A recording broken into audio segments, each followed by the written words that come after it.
In 2023, a grocery store's AI recipe app told a shopper to mix bleach and ammonia, and it called the result aromatic water. That combination makes chlorine gas. It's the stuff they evacuate buildings for. And here's the part that should bother you. It wasn't a hack. It wasn't a glitch. The app was working exactly as designed. So by the end of this, you'll know the one red flag that separates a dangerous AI recipe from a safe one. And I'll warn you now, it is not the weird ingredient.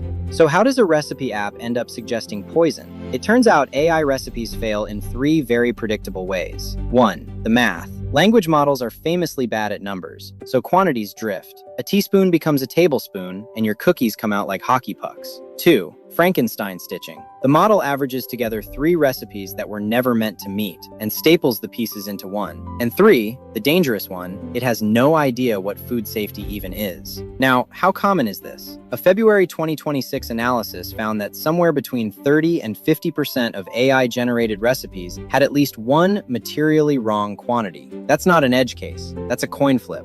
And a wrong number isn't even the scary one. Here's the scary one. A cook asked Google's Gemini for a garlic-infused oil. It gave back a lovely little recipe. Raw garlic, room temperature oil, just let it sit on the counter. That is a textbook recipe for botulism, because a language model has no concept of acidity, no concept of the temperature danger zone, no idea that microbes even exist. It has read the words garlic oil 10,000 times, and it has never once been poisoned by one. The highest risk categories are the ones that punish a small mistake hard. Home canning, fermentation, cured meats, infused oils, and please be careful here, baby food. And who's checking the AI's work before it reaches your kitchen? As of early 2026, nobody is. There's no FDA rule for consumer AI recipes, no USDA sign-off. The entire safety filter between a chatbot's guess and your dinner table is you. So the obvious lesson writes itself. Get good at spotting the scary instructions. Learn the red flags. Catch the bleach, catch the garlic oil. Simple, right? Except, no. Everything I just told you is true. And it's also the wrong thing to be afraid of. Because think about it. The chlorine gas recipe is easy to catch. It's absurd. Nobody stirs bleach into dinner. The recipe that actually gets you isn't the weird one. It's the one that sounds completely normal and completely sure of itself and was never, not once, cooked by a single human being. The red flag was never the weird ingredient. It's the absence of doubt.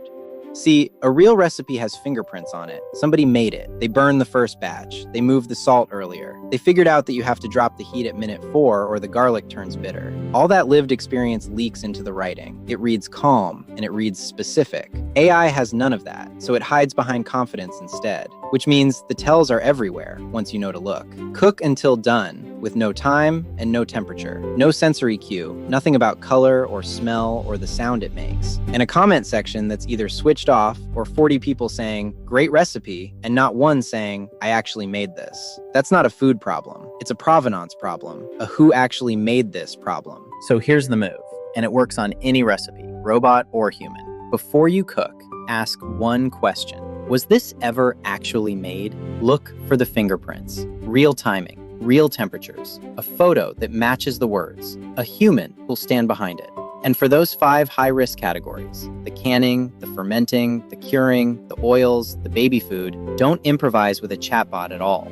Use a tested source, the kind a university extension office would hand you, and flip your instinct on confidence. When a recipe sounds absolutely certain and shows you no receipts, that's not comfort, that's the warning. Which, honestly, is the whole reason we built Recipy the way we did. And look, I'll be straight with you. Recipy uses AI too.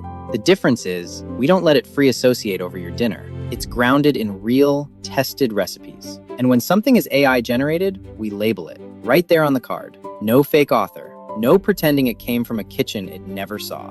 Because other apps just run on your phone. Recipy runs your kitchen. And that's the difference between a recipe and a cook. Remember that bleach aromatic water? That one was easy to laugh at. The one you actually need to watch for won't be. So check for the fingerprints every single time. Next time, we follow this thread somewhere darker, the AI foraging guides, quietly telling people which wild mushrooms are safe to eat. If this was useful, subscribe to the channel, and I'll see you in the next one. Subscribe. Long-form explainers, weekday afternoons.